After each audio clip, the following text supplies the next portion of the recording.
Bonsoir. Eh bien, au sommaire ce soir, Gérard Depardieu.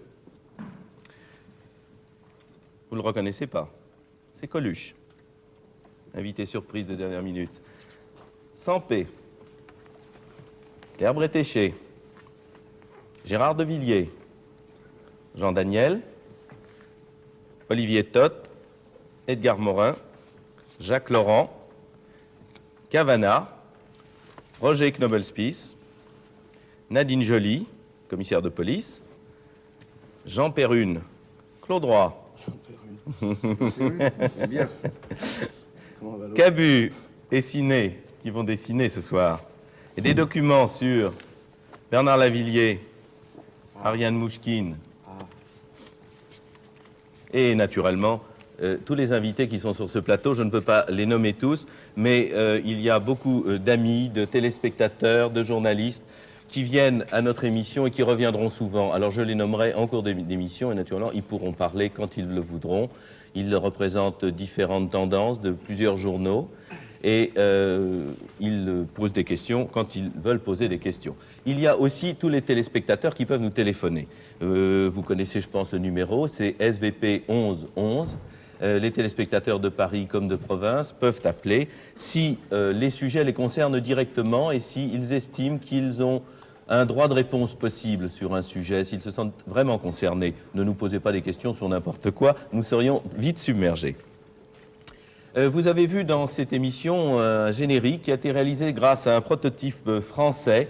Ça s'appelle La Paluche, c'est un objet tout à fait étrange, vous le voyez. Alors, petit cocorico, comme fait Cabu derrière moi, oui, c'est ça, youpla, cocorico. Le cocorico français est à la mode en ce moment, mais enfin, qu'est-ce que vous voulez? C'est une invention française, de même que cet appareil assez bizarre, qui est un prototype lui aussi, que nous utilisons pour la première fois à la télévision, avec lequel Cabu et Ciné vont pouvoir faire des dessins en direct, c'est-à-dire commenter les propos de nos invités et dire tout ce qui leur passe par la tête.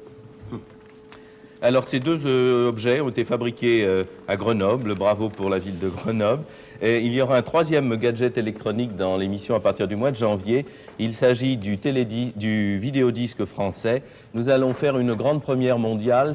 Toutes les couvertures disponibles de l'édition française seront mises sur vidéodisque. Il nous suffira d'appuyer sur un bouton et à l'instant même, en une seconde, vous verrez apparaître le livre dont nous parlerons dans l'émission. Je crois que ce sera très utile pour évoquer comme ça, mettons, des classiques, des livres, une citation que l'un d'entre vous voudra faire. Immédiatement, l'auteur apparaîtra, enfin, la couverture du livre de l'auteur apparaîtra. Bon, je vais abandonner un petit peu les gadgets. Et pour commencer l'émission, tout de même, je voudrais, pour situer un petit peu, car nous sommes à 20h30, ce qui est un peu insolite, je crois qu'à SVP, il y a déjà des appels sur ce problème, nous allons montrer un dessin de Sampé qui peut-être pourrait situer assez bien le propos et la situation où nous nous trouvons. Alors voilà ce dessin de Sampé qui a quelques années, vous devez le connaître. Ça y est, on le voit. Allez-y, Coluche. Alors, cher ami, maintenant, je voudrais vous poser la question que doivent se poser tous nos téléspectateurs.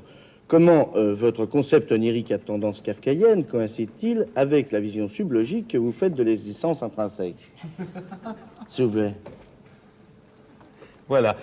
Sampé, il y a combien de temps que vous avez fait ce dessin? Il y a pas mal de temps. Ça concernait quelle émission? J'avais 26 ans, donc il y a plus de 22 ans maintenant. Oui.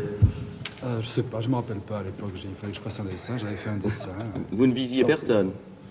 Non. En tout cas, vous aviez une tendance à vous moquer des émissions qui emploient un langage un petit peu abstrait.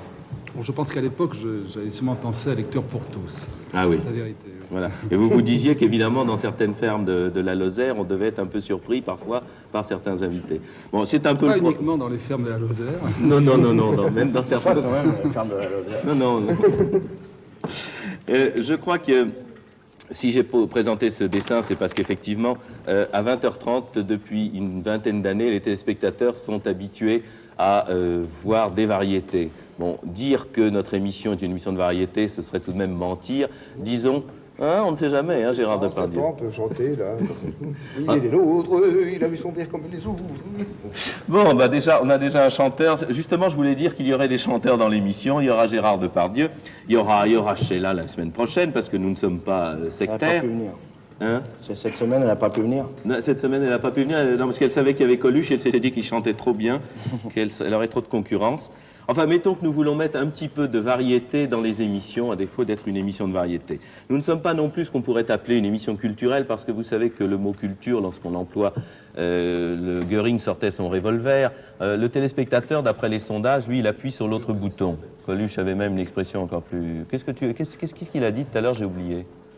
J'ai dit si c'est culturel, on se tire, nous. Ah oui, ouais.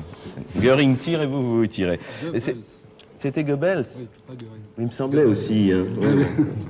De toute façon, Göring aurait dit la même chose.